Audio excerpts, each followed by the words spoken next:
കോഴിക്കോട് ഗുരുവായൂരപ്പൻ കോളേജിലെ union office കത്തിച്ച സംഭവത്തിൽ പോലീസ് പരിശോധന ആരംഭിച്ചു. വിദ്യാർത്ഥികൾക്കിടയിൽ ഭിന്നിപ്പുണ്ടാക്കാനുള്ള ശ്രമമാണ് സംഭവത്തിന് പിന്നിലെന്ന് കോളേജ് യൂണിയൻ ചെയർമാൻ മുൻഷർഫ് ഹാറൂൺ. ആർക്കെതിരെയും ആരോപണം ഉന്നയിക്കുന്നില്ലെന്നും പോലീസ് അന്വേഷണം നടത്തട്ടെയെന്നും മുൻഷർഫ് ഹാറൂൺ പറഞ്ഞു. പ്രജിത്ത് മോഹനൻ ചേരുന്നു. പ്രജിത്ത്, എന്താണ് കൂടുതൽ വിവരങ്ങൾ? രോഹിണി, കഴിഞ്ഞ ദിവസം ഈ ക്രിസ്മസ് അവധിക്ക് ശേഷം കോളേജ് തുറന്നപ്പോഴാണ് യൂണിയൻ ഓഫീസിന്റെ ഉള്ളിൽ തീ വെച്ച് നശിപ്പിച്ച രീതിയിൽ കണ്ടെത്തിയത്.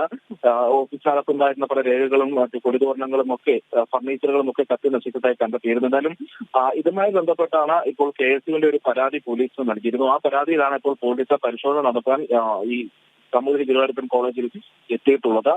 ഈ സംഭവത്തിൽ പ്രതിഷേധിച്ച് യൂണിയൻ ഭാരവാഹികളുടെ ഏകദിന ഉപവാസ സമരവും ഇന്ന് കോളേജിന് ഫ്രണ്ടിൽ സംഘടിപ്പിച്ചിട്ടുണ്ട്. പക്ഷേ ഇതിനകത്ത് ഏറ്റവും ശ്രദ്ധേയമായ കാര്യം ഇതിന് പിന്നിൽ ആരാണെന്നുള്ള രീതിയിലുള്ള ഒരു ആരോപണം ഉന്നയിക്കാൻ ഇതുവരെയും KSU തയ്യാറായിട്ടില്ല. സംഭവത്തിന് പിന്നിൽ പോലീസ് കൃത്യമായ അന്വേഷണം നടത്തിയ ശേഷം ആരാണ് ഇതിന് പിന്നിൽ പ്രവർത്തിച്ചതെന്ന് കണ്ടെത്തട്ടെ എന്ന രീതിയിലാണ് KSU നേതാക്കൾ പറയുന്നത്. എന്തായാലും ഈ 10-28 കൊല്ലത്തിന് ശേഷം SFIയുടെ കയ്യിൽ നിന്ന് KSU യൂണിയൻ പിടിച്ചെടുത്ത ശേഷമാണ് ഈ പുതിയ ഓഫീസ്, അതായത് നേരത്തെ ഉണ്ടായിരുന്ന ഒരു പാർട്ടി ഓഫീസ് പോലെ പ്രവർത്തിച്ചിരുന്ന സംവിധാനം അത് നവീകരിച്ച് കോളേജിലെ യൂണിയൻ ഓഫീസായി മാറ്റിയതായിരുന്നു. എന്തായാലും അത് പൂർണ്ണമായും നശിപ്പിക്കുന്ന രീതിയിലേക്കാണ് ഇപ്പോൾ കാര്യങ്ങൾ പോയിരിക്കുന്നത്. ഇതിൽ പ്രതികൾ ആരെന്നുള്ളത് കൂടുതൽ അന്വേഷണത്തിന് ശേഷം മാത്രമായിരിക്കും കണ്ടെത്താൻ കഴിയും. പ്രജിത്ത്, അതായത് ചെയർമാൻ സൂചിപ്പിക്കുന്നത് ഇത് വിദ്യാർത്ഥികൾക്കിടയിൽ ഭിന്നിപ്പുണ്ടാക്കാനുള്ള ശ്രമത്തിന്റെ ഭാഗമായി ചെയ്തത് എന്നാണ്.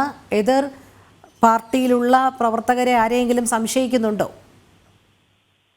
നിലവിൽ അങ്ങനെ ഒരു പരാമർശം, അതായത് പ്രത്യേകിച്ച് ഏതെങ്കിലും രാഷ്ട്രീയ പാർട്ടിയുമായി ഈ പറഞ്ഞ രീതിയിൽ SFIയോ അല്ലെങ്കിൽ മറ്റേതെങ്കിലും വിദ്യാർത്ഥി സംഘടനകളാണ് ഇത് ചെയ്തതെന്ന രീതിയിലുള്ള ഒരു ആരോപണം KSU ഉന്നയിച്ചിട്ടില്ല.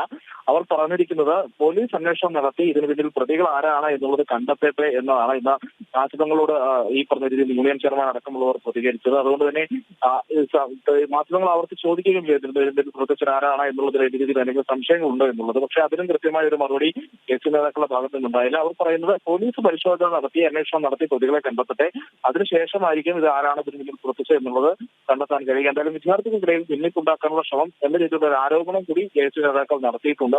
പക്ഷേ പറയാതെ പറയുന്നത് അല്ലെങ്കിൽ നമുക്ക് ആ വാക്കുകളിൽ നിന്നൊക്കെ പലപ്പോഴും വ്യക്തമാകുന്നത് SFI തന്നെയാണ് KSU നേതാക്കൾ ലക്ഷ്യമിടുന്നത് എന്നുള്ളതാണ്. SFI ആയിരിക്കും ഇതിന് വേണ്ടി പ്രവർത്തിച്ചതിനുള്ള വ്യക്തമായ ഒരു ആരോപണം അവർ ഉന്നയിച്ചിട്ടില്ല. പക്ഷേ അനൌദ്യോഗികമായി പല നേതാക്കളും ആരോപിക്കുന്നത് SFIക്കാർ തന്നെ ആകാം എന്നുള്ളതാണ്. പക്ഷേ കൃത്യമായ ഒരു തെളിവുകളില്ലാതെ അല്ലെങ്കിൽ അന്വേഷണം നടത്താതെ അത് നമുക്ക് സ്ഥിരീകരിച്ച് പറയാനും കഴിയില്ല.